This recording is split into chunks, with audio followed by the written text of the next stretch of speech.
On parle tout de suite emploi des seniors à l'aune des accords nationaux interprofessionnels avec mon invitée Angélique Desruelles, fondatrice du cabinet CFDLO. Angélique Desruelles, bonjour.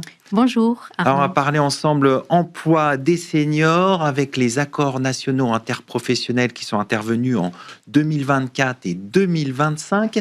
Quels sont les constats faits par ces accords nationaux interprofessionnels ?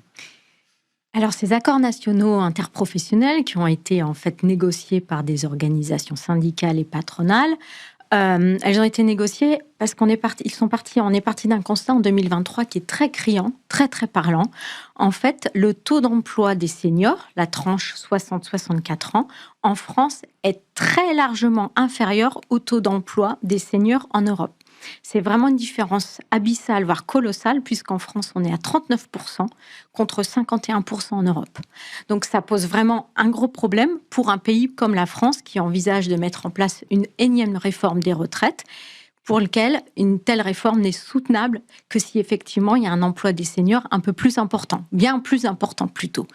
Et donc, quand on a creusé, on s'est rendu compte, les partenaires sociaux notamment, se sont rendus compte qu'en fait les précédentes réformes sur les seniors avaient été beaucoup trop légères en fait. On avait vraiment beaucoup de mesures facultatives et des mesures faibles, pas très importantes. Et aujourd'hui, l'idée est de changer le regard. On nous demande de parler de salariés expérimentés pour mettre en place justement le fait que avoir un salarié senior, embaucher un salarié senior, c'est une richesse par rapport à leur expérience. Alors, dans ces nouveaux accords, il y a une obligation de négocier justement sur ces thèmes de l'emploi des salariés expérimentés, comme vous le dites. Comment ça se traduit avec la négociation collective ? Quelle est l'articulation de cette obligation avec la négociation collective ? Vous avez raison, Arnaud. C'est devenu une négociation à part entière, donc pour les branches et les entreprises de 300 salariés et plus. Donc, c'est-à-dire que c'est une négociation à part entière, comme aujourd'hui, par exemple, la QVTC ou l'égalité professionnelle. Concrètement, en termes de temporalité, ça ne va rien changer. Cette négociation, elle pourra se faire le même jour, à la même table, pendant la même réunion. Mais en pratique, ou plutôt, je vais dire, sur le papier, il faudra un chapitre dédié maintenant. C'est vrai qu'aujourd'hui, les mesures pour les seniors, elles étaient souvent, c'était 2-3 lignes, par exemple, dans la gestion des emplois. Et là, il va falloir vraiment prévoir un chapitre dédié. Donc, les entreprises vont devoir réfléchir, elles vont devoir faire un diagnostic et elles vont devoir poser des objectifs. Alors justement, vous dites que les entreprises vont devoir poser des objectifs, réfléchir. Comment ça va se faire, justement ? Quels sont les leviers pour les entreprises pour justement parler de ce sujet, le prendre en main ? Alors, l'ANI fixe un socle de 3 thèmes en fait, de négociation. Tout d'abord, en termes d'embauche. En termes d'embauche, donc je viens de le dire, il va falloir que les entreprises fixent des objectifs. Il y en a déjà qui l'ont fait. Et notamment, par exemple, en termes de recrutement, il faudra revoir les annonces. Il ne pourra plus y avoir de biais en matière d'âge, par exemple.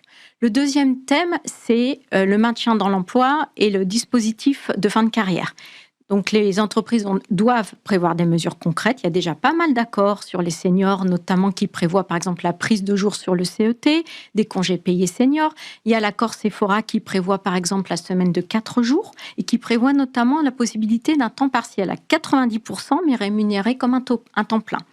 Et il faudra aussi prévoir aussi tout ce qui est l'usure professionnelle, etc. Donc, il y a plein de mesures qui peuvent être mises en place. Et le troisième socle, en fait, c'est le socle sur la transmission de l'expérience, qui est un socle aussi important, avec l'introduction de dispositifs de tutorat, de mentorat. Par exemple, on a l'accord Schneider Electric, je regardais, qui prévoit qu'en fait, si un salarié expérimenté devient tuteur, alors il bénéficie d'un temps partiel sans baisse de rémunération. Bon, on voit qu'il y a plein de leviers pour les entreprises. Autre sujet dans ces accords, l'expérimentation d'un contrat de valorisation de l'expérience. De quoi s'agit-il ? Alors, ce CVE, c'est vraiment le vrai contrat senior, en fait, pour les salariés de 60 ans ou âgés de 57 ans si un accord collectif existe. Donc, ce CVE, c'est vraiment un CDI de droit commun. C'est vraiment un vrai CDI comme on connaît. Par contre, c'est assoupli. C'est assoupli pour la mise à la retraite, donc c'est-à-dire que l'employeur a des conditions plus favorables pour mettre le salarié à la retraite. Et d'autre part, il va bénéficier d'une réduction de cotisation patronale de 30% sur l'indemnité de mise à la retraite. Donc, vraiment, l'idée ici, c'est de sécuriser les employeurs, de les rendre un peu moins frileux pour pouvoir proposer ce type de CDI. Alors, un autre sujet important, c'est l'aménagement des fins de carrière.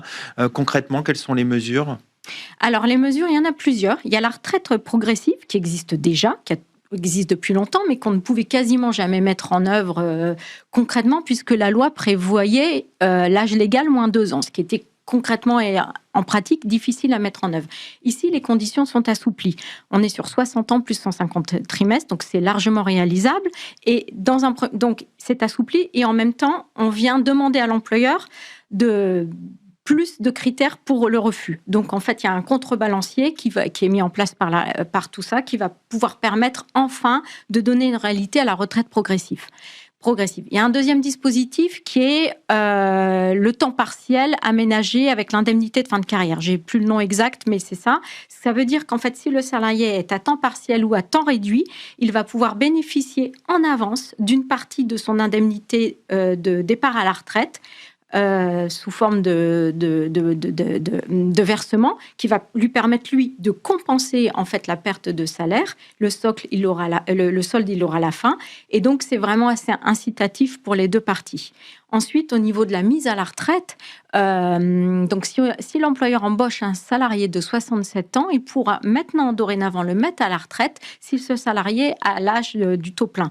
Avant, c'était pas possible. Vous vous souvenez, avant, c'était 70 ans, on pouvait rien faire, il fallait l'accord du salarié. Et toutes ces mesures, elles étaient vraiment largement dissuasives. Alors, un autre point intéressant, c'est la suppression de la limitation des mandats successifs du CSE.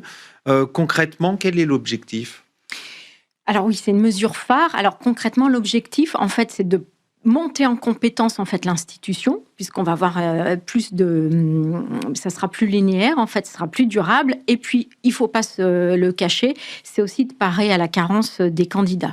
En fait, en pratique, on va pouvoir assister à une professionnalisation de l'institution, puisqu'on va avoir des mandats qui vont durer plus longtemps dans le temps, et une montée en compétences avec un dialogue social qui va être plus affirmé, et notamment sur le thème de l'emploi des salariés expérimentés. On va avoir des salariés plus expérimentés au niveau de ces institutions et qui vont être plus à même de gérer ce sujet. Bon, le petit inconvénient, c'est qu'on aura peut-être un petit peu moins de diversité.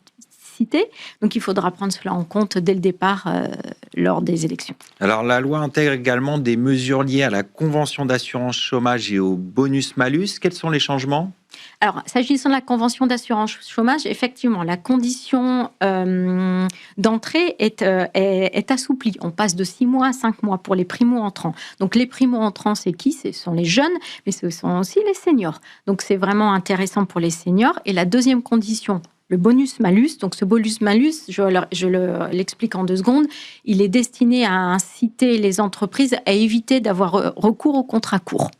Et donc, par exemple, dans un cas d'espèce d'un salarié expérimenté, je vais prendre l'exemple de l'inaptitude d'origine non professionnelle, ce bonus-malus ne s'appliquera pas. Donc, c'est vraiment incitatif pour les employeurs, ça va les rendre moins frileux d'embaucher des salariés au profil expérimenté, certes, mais qui peuvent avoir plus facilement aussi un pépin en matière de santé. On va conclure là-dessus. Je vous remercie, Angélique Desruelles. Je rappelle que vous êtes fondatrice du cabinet CFD Law. Merci beaucoup. C'est la fin de cette émission. Merci de votre fidélité. Restez curieux et informés. À demain sur Be Smart for Change.